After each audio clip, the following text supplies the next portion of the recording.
What do you do if your dog has an arch nemesis in the neighborhood? Let's face it, Superman had Lex Luthor, Jerry Seinfeld had Newman, and sometimes when you take your dog for a walk in the neighborhood, your dog bumps into other dogs, it sees another dog across the street, and all of a sudden, your nice mellow dog says, you know what, I don't like that other dog, and I'm going to react a way I don't want to react, and that dog's going to react the same way to me. So, what do you do if you're taking your dog for a walk, and all of a sudden you come across another dog that is your dog's nemesis? Doesn't even have to be your dog's nemesis.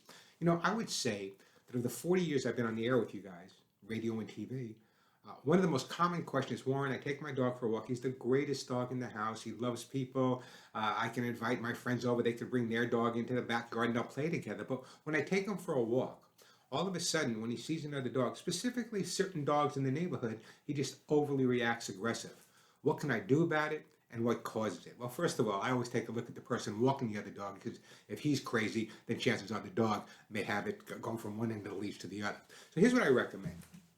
Number one, it's real important to socialize your pets really, really young.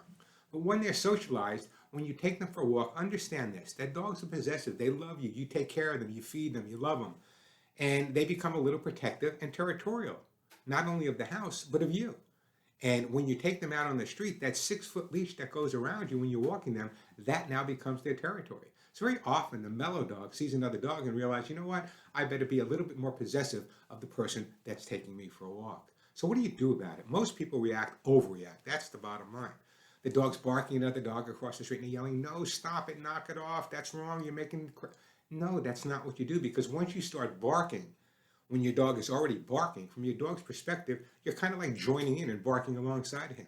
So generally what I do, and this is sounds pretty simplistic, and it is, when I'm walking a dog that's aggressive towards other dogs or reacts towards other dogs, what I do is sometimes I'll just say, it's none of your concern, and continue walking. What most people do, and even trainers recommend, is stop, make the dog go through his basic commands. That's not what I recommend at this point. The dog needs to know that if you keep moving, things are going to be okay. The minute you stop, you're actually letting the dog know that maybe he's reacting the right way.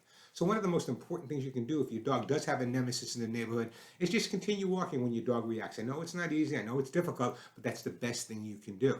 The other thing that you can really do, and this is critical also, is make sure if your dog does get along with other dogs, and there's certain dogs maybe in the neighborhood that he reacts to, maybe he's just reacting because he's being possessive. So you may want to introduce yourself to the person, the other dog, and maybe you want to take the dogs to neutral territory and see if they get along better. Lots of times you can take a dog and walk him to the dog park, and he sees another dog and he's crazy. But you take him to the dog park and you let him loose because he's not confined at that point, and he'll interact with the other dogs a whole lot better. So it's real important to remember this. Just like people don't get along with certain other people, there are certain dogs in the neighborhood that your dog may not like. But if you follow the procedures I just suggested, basic obedience always, it's important to make sure he's well educated, but equally important, it's not to overreact. Most people overreact to behaviors that their dogs have.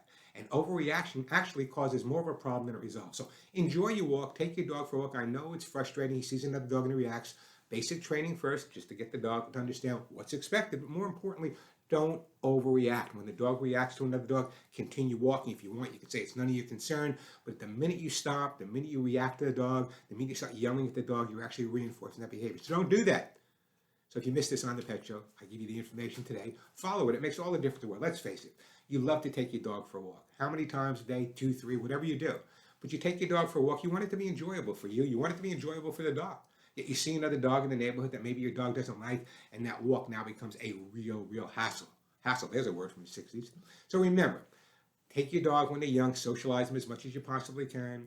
If you're walking them in the neighborhood, they're overreacting, just continue walking. You don't overreact, because if you overreact, the dog doesn't overreact. But if you stay nice, mellow, and calm, the dog will ultimately get the idea. Just continue walking. Good luck with you and your dog walks.